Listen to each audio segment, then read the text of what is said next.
Dear friends, welcome to Biblical Parivartana. Once again, welcome to Daily Devotions. దేవుని ప్రేమ ఇదిగో October 8వ తారీఖు చెందినటువంటి వాక్య భాగం మొదటి రాజులు 11వ అధ్యాయం. అయినప్పటికీ అనేటువంటి రీతిగా ఇది ఈ అధ్యాయం మొదలవుతుంది. సొలొమోను గురించినటువంటి వాక్య భాగం 10వ అధ్యాయంలో మరి దేవుడు ఏ విధంగా ఆశీర్వదించాడు, షెబరాని ఏ విధంగా ఆయన దర్శించింది అది నేర్చుకున్నాం. ఇప్పుడు ఆ, అయినప్పటికీ అని సొలొమోను గురించినటువంటి చరిత్ర ఏ జరిగింది అయినప్పటికీ అనేటువంటి విధంగా రచయిత మొదలెట్టాడు. కాబట్టి ఇక్కడ మనం దీనికి శీర్షిక ఇవ్వాలంటే దేనిని ఎవరిని ప్రేమిస్తున్నామో మనం జాగ్రత్త పడండి. సొలొమోను చరిత్ర నుండి 5 నియమాలు నేర్చుకొనండి. 5 నియమాలు ఏంటి చివరిలో మనం చెప్దాం. ఇక్కడ 5 సత్యాలు.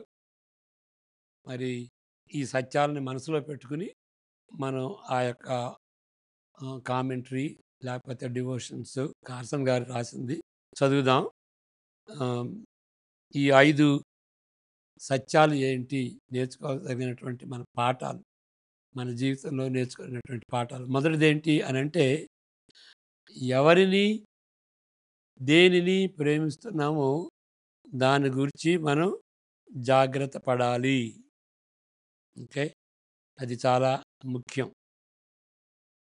ఎవరిని ప్రేమిస్తున్నాం అన్నిటికంటే ముఖ్యంగా అంటే నంబర్ 1గా ఎవరిని ప్రేమిస్తున్నాము. కోర్స్ దేవుని ప్రేమించాలి, ఓకే, కానీ ఆయన్ని రీప్లేస్ చేసి వేరే వాళ్ళని అతి ముఖ్యంగా ప్రేమిస్తాం.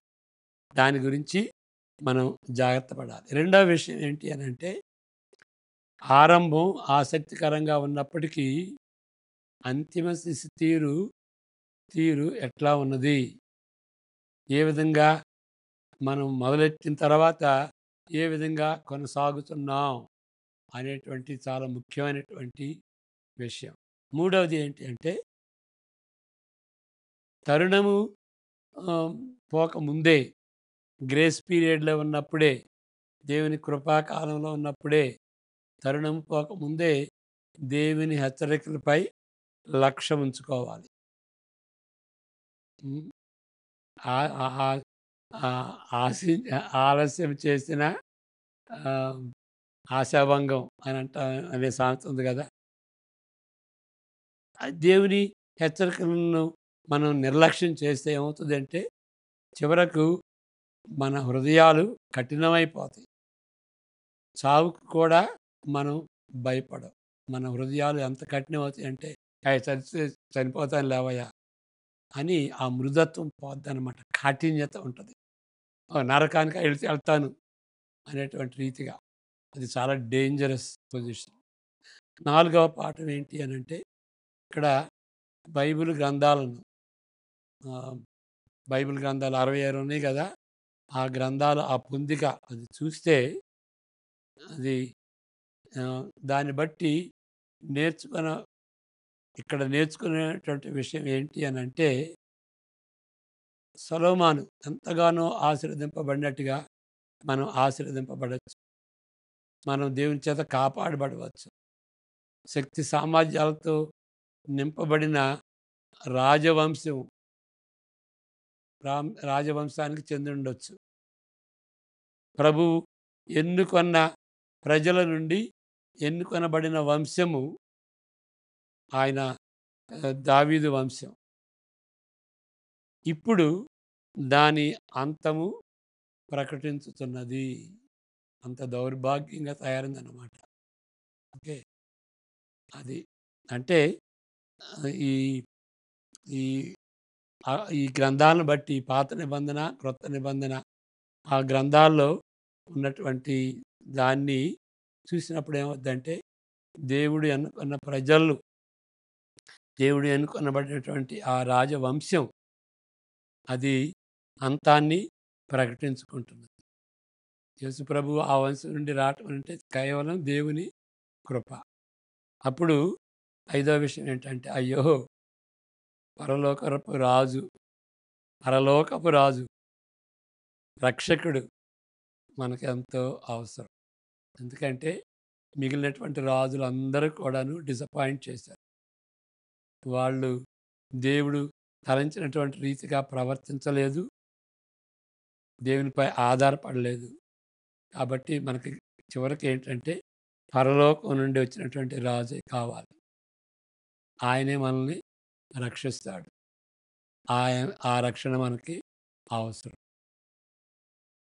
ఇప్పుడు మొదటి వచనం చదువుకుందాం.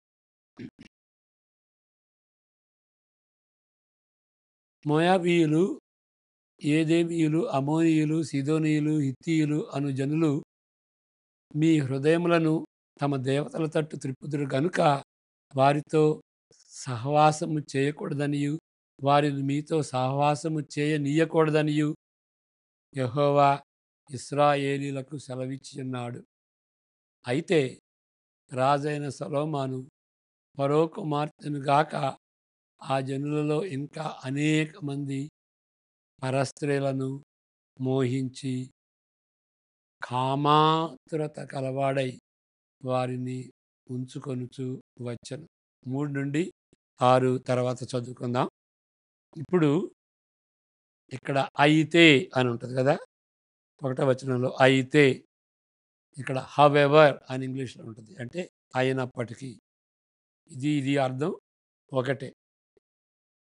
ఆ మాటకు ఉన్నటువంటి ప్రభావం కంటే ఎక్కువ ప్రభావం గల వాక్య భాగాలు బైబిల్లో చాలా అరుదు. అయితే, ఇది అయితే అంటే అంతకుముందు మంచున్నది, అయితే వీడు చెడుగా చేశాడు. ఇంకా అయితే అనేది ఇంకా వేరే విధంగా కూడా వాడబడుద్ది. ఏంటంటే వీళ్ళందరూ పాపులు, మీరు అయితే డిఫరెంట్గా ఉండాలి. గ్రీక్లో సు డే అంటారు. సు అంటే యు, డే అయితే, మీరైతే. లోకులు ఎట్లా ఉంటున్నారు, మీరైతే అనేటువంటి. ఇక్కడ ఏంటంటే దానికి రివర్స్. దేవుడు ఎంతగానో ఆశీర్వదించాడు, అయితే సొలొమోను ఈ విధంగా ప్రవర్తించాడు. అయితే రాజైన సొలొమోను ఆ జనుల్లో ఇంకా అనేక మంది పరస్త్రీలను మోహించెను. ఆ దినాల్లో రాజుకున్న ఉపపత్నుల సంఖ్య ఎంత ఎక్కువైతే అతని అధికారం, అతని సిరి సంపదలు అంత ఎక్కువ అని సామాన్యంగా తలస్తారు. ఎంతమంది ఉంటే ఉపపత్నులు ఎంతమంది ఉంటే వీడు అంత గొప్పోడు, వీడు అంత అధికారి అని ఐడియా ఉంటుందన్నమాట. అన్యజనులు మీ హృదయములను తమ దేవతల తట్టు త్రిప్పుదురు గనుక వారితో సహవాసం చేయకూడదు, వారిని వివాహం చేసుకున్నదని అని కూడా దాన్ని యాడ్ చేయొచ్చు మనం. యెహోవా ఇశ్రాయేలీయులకు సెలవిస్తున్నాడు. అలాంటి కుమార్తెలను సొలొమోను వివాహమాడెను అని రచయిత బాధతో ఎక్స్ప్లెయిన్ చేస్తున్నాడు, విశ్లేషిస్తున్నాడు. అంటే దేవుడు చెప్పొద్దన్నది, చెయ్యొద్దన్నది, వాళ్ళని పెండ్లి అన్నదాన్నే ఆయన చేశాడు. ప్రత్యేకంగా సొలొమోను వృద్ధుడైనప్పుడు సరిగ్గా అదే జరిగింది. ఏం జరిగింది? అక్కడ దేవుడు వార్నింగ్ ఇచ్చాడు. మీరు ఆ విధంగా పెండ్లి చేసుకుంటే మీరు వాళ్ళ దేవతల్ని ఆరాధిస్తారు. కాబట్టి సొలొమోను వృద్ధుడైనప్పుడు అన్య దేవతల ఆరాధనలో పాల్గొన్నాడు. ఇప్పుడు 3-6 వరకు చదువుకుందాం. అతనికి 700 మంది రాజకుమారులైన భార్యలను, 300 మంది ఉపపత్నులను కలిగి ఉండేది. 700 మంది రాజకుమార్తెలు, 300 మంది ఉపపత్నులు.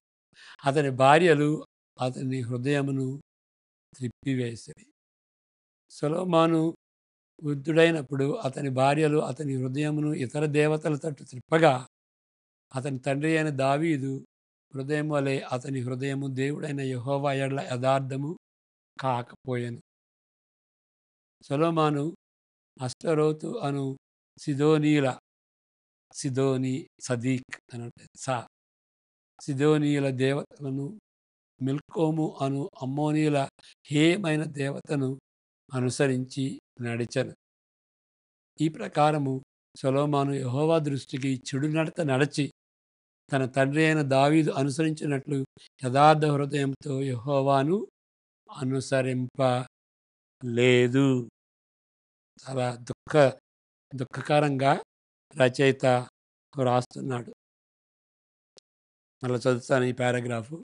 ప్రత్యేకంగా సొలొమోను వృద్ధుడైనప్పుడు సరిగా అదే జరిగింది. అన్యదేవతల ఆరాధనలతో పాల్గొన్నాడు. తన భార్యలను సంతోషపరచుటకు వారి దేవతలకు గుళ్ళను బలిపీఠములను దేవాలయములను కట్టించెను. ఈ అన్య దేవత ఆరాధనలో ఇశ్రాయేలులో ఆయన పాల్గొన్నాడు.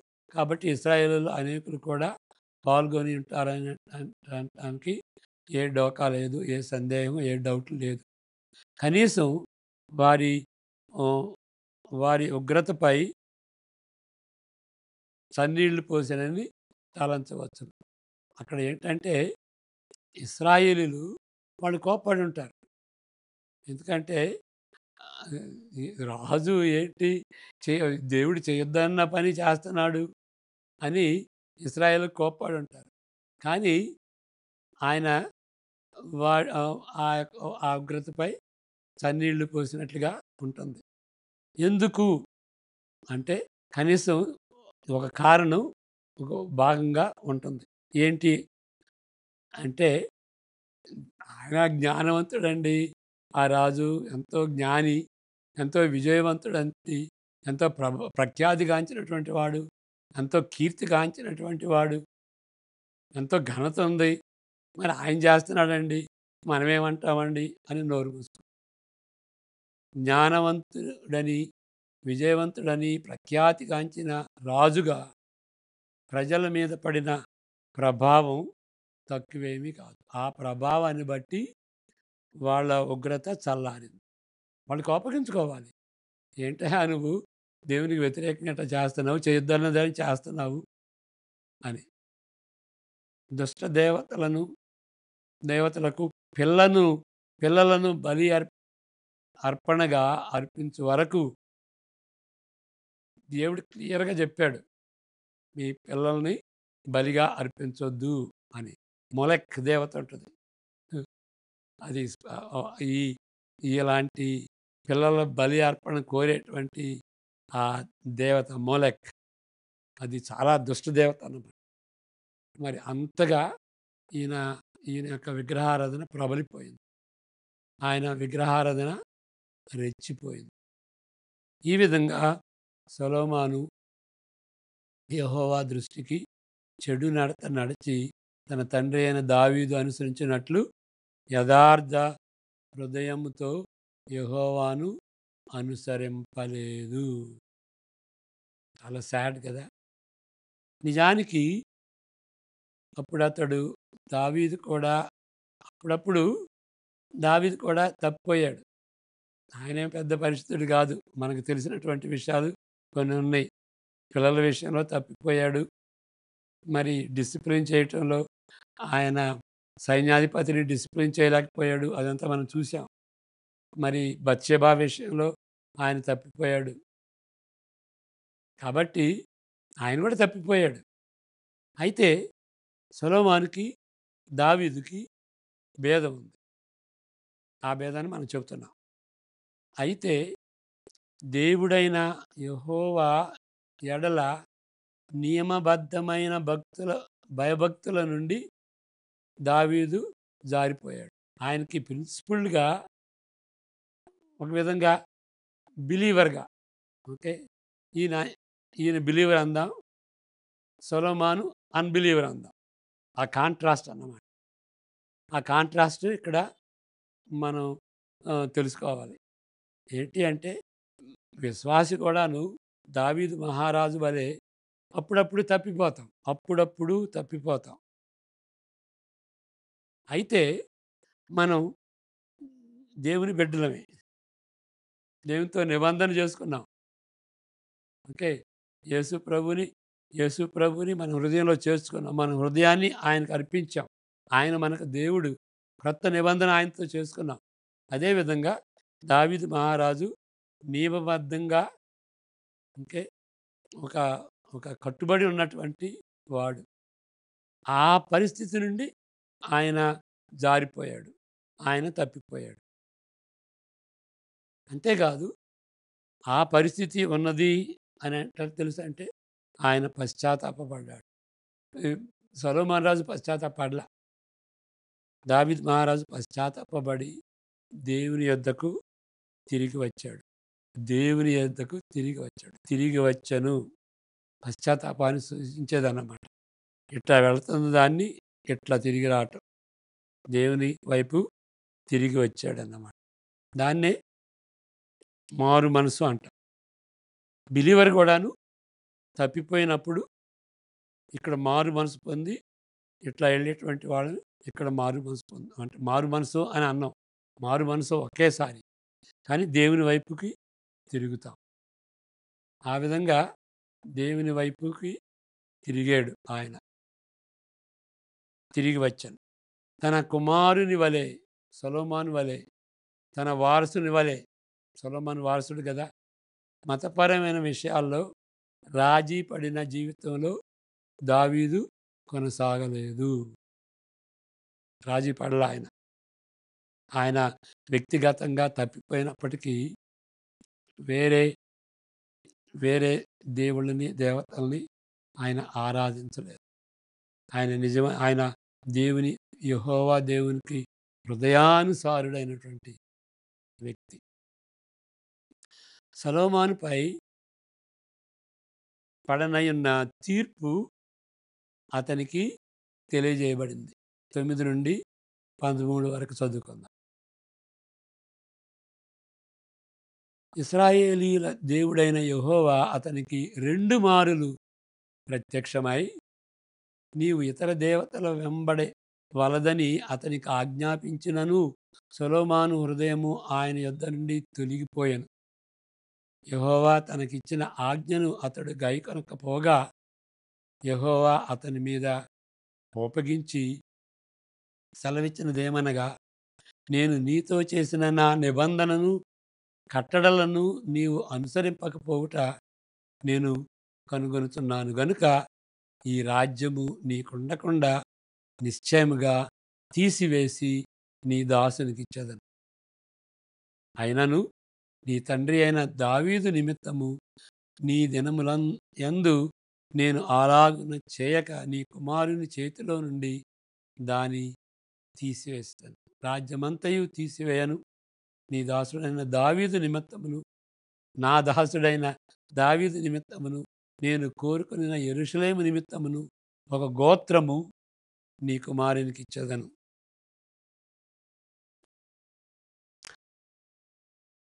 ఆయన మరణానంతరం సొలొమోను రాజ్యము విభజింపబడనున్న 10 గోత్రములు వారి నుండి విడిపోతారు.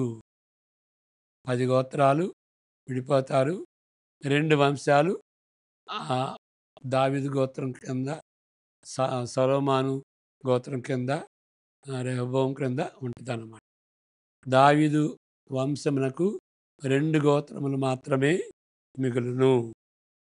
ఈ కొంచెము కూడా దావీదు నిమిత్తమే. దావీదును బట్టి ఈ కొంచెం కూడా క్లారిఫై చేస్తాడు. దావీదును బట్టి ఈ 2 గోత్రాలు నీ దగ్గర ఉంచుతాను. నీ యొక్క కుటుంబం, నీ యొక్క వంశంలో ఈ 2 చెందుతాయి. సొలొమోను వేరే విధమైన వ్యక్తి అయి ఉంటే, నిజమైనటువంటి వ్యక్తిగా ఉంటే ఆయన పశ్చాత్తాపపడి దావీదు మహారాజులాగా పశ్చాత్తాపపడి ఉండేవాడు. దేవుని కరుణ కటాక్షమును బట్టి ఆయన అండ చేరేవాడు. ఉన్నత స్థలంలోని బలిపీఠములను ధ్వంసం చేసేవాడు. నిబంధన ఎడల నమ్మకమును ప్రోత్సహించేవాడు. కానీ విషాదకరమైన విషయం ఏమనగా నిబంధన చేసుకున్న యెహోవాకు ఆయన ఆలోచనకు బదులుగా తన భార్యలను, వారి అభిప్రాయాలను ఎంచుకున్నాడు. నిబంధన చేసుకున్న యెహోవా ఆలోచనకు బదులుగా తన భార్యలను, వారి అభిప్రాయాలను ఎంచుకున్నాడు. చాలా సీరియస్ కదండి అది. ఓకే. సొలొమోను పరిపాలన సంవత్సరాల్లో పరిపాలన ముగింపు సంవత్సరాల్లో ఏం జరిగింది? దేవుని రక్షణను ఆయన అనుగ్రహాన్ని ఉపసంహరించుకున్నట్లు ముందుగానే అనేక అనేక సంకేతాలు సూచించబడినవి. ఈ 14 నుండి 40 ఇంటి దగ్గర చదువుకోండి. దేవుడు ఆయన్ని వదిలిపెట్టినట్టుగా రీతిగా దేవుని రక్షణ ఆయన అనుగ్రహాన్ని ఉపసంహరించుకున్నట్టుగా ముందుగానే ఆ విధంగా సూచించబడింది. యరొబోమును చంపుటకు ఓకే. అంటే ఆ 10 గోత్రాలు మీద రాజుగా అవ్వబోతున్నాడు అని యరొబోమును చంపుటకు సొలొమోను ప్రయత్నం చేశాడు. మరి యరొబోము ఐగుప్తు వెళ్ళిపోయాడు కదా!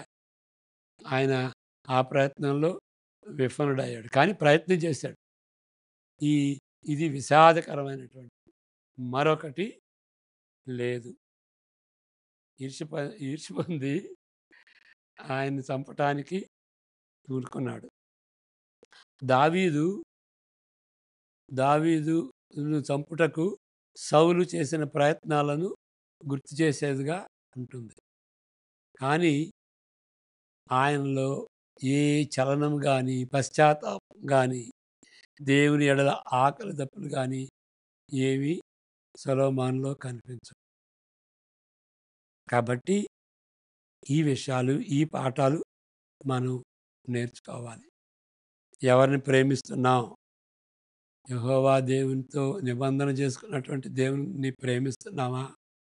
లేకపోతే మరి ఆహ్, ఆహ్, భార్యలు వాళ్ళని ప్రేమిస్తున్నామా? ఆరంభంలో ఆసక్తికరంగా ఉన్నప్పటికీ మరి దేవా ఇంతమంది జనాంగాన్ని నేను ఏ విధంగా ఏలగలను? నాకు జ్ఞానం ఇవ్వమని అడిగాడు. అంత గంభీరంగా ఆయన ప్రార్థన చేశాడు. 8వ అధ్యాయంలో చూస్తాం కదా! ప్రభువా పాప క్షమాపణ ఇవ్వండి మీ ప్రజలకి అని వాళ్ళ పక్షాన 7 సార్లు మరి వేడుకున్నాడు. మరి చివరిలో ఆయన అలాంటి మంచి జీవితంలో కొనసాగలేదు. కాబట్టి తరుణము పోకముందే దేవుని యొక్క హెచ్చరికల్ని లెక్క పెట్టాలి. కాబట్టి మరి 10 గోత్రాలను పోగొట్టుకున్నాడు. ఏదైనప్పటికీ పశ్చాత్తాపపడితే దేవుడు క్షమిస్తాడు. దేన్ని బట్టి క్షమిస్తాడు? యేసు ప్రభు ఆయన మరణ పునరుద్ధానాన్ని బట్టి మనల్ని క్షమిస్తాడు. మనం చనిపోయే ముందు ఏ పరిస్థితులు అయినా సరే యేసుక్రీస్తుతో చంపబడినటువంటి ఆ దొంగ శిలువ మీద మరి ఆయన పశ్చాత్తాపడి యేసుక్రీస్తుని మరి రక్షకుడిగా ఆయన గమనించి ఆయనకు మొరపెట్టుకున్నాడు కదా! చిన్న ప్రార్థన చేసుకున్నాడు. నీ రాజ్యంలో నన్ను జ్ఞాపకం చేసుకో. నీవే నిజమైనటువంటి మెస్సయావి అని గుర్తించి దేవుని వైపుకి తిరిగాడు. నిజమైనటువంటి ఆయన మారు మనసు. మరి ఫేక్‌గా ఇప్పుడు ఎన్ని విని ఇంత సువార్తను ఇంతవరకు విని నేను చివరిదాకా ఉంటానని పోస్ట్‌పోన్ చేస్తే అప్పుడు పోస్ట్‌పోన్ చేసి తర్వాత చివరిలో ఎప్పుడో మారు మనసు పొందితే అది నిజంగా అనుకోవచ్చా? ఫేక్ అనుకోవచ్చా? కాబట్టి నిజమైనటువంటి మారు మనసే, నిజమైనటువంటి పశ్చాత్తాపమే, నిజమైనటువంటి విశ్వాసమే రక్షణకు దారి తీస్తుంది. ఆ విధంగా మనం ఏ పాపినైనా సరే దేవుడు అంగీకరిస్తాడు. దావీదు అంత పాపం చేసి పశ్చాత్తాపపడి హ్మ్, దేవుని పాదాలు పట్టుకున్నాడు. సొలొమోను అలాంటి హృదయం చూపించలేదు. మనం దేనికి సంబంధించినటువంటి వాళ్ళం? స సొలొమోను తెగకు సంబంధించినటువంటి వాళ్ళమా? దావీదు తెగకు సంబంధించినటువంటి వాళ్ళమా? మనం పరీక్షించుకుందాం. ప్రార్థన. యెహోవా నిన్ను ఆశీర్వదించి కాపాడును గాక. తన సన్నిధి కాంతిని నీపై ప్రకాశింపచేసి నిన్ను కరుణించును గాక. ఆయన సన్నిధి కాంతిని నీపై ఉదయింపజేసి నిన్ను నీకు సమాధానము అనుగ్రహించును గాక. ఆమేన్. God bless you.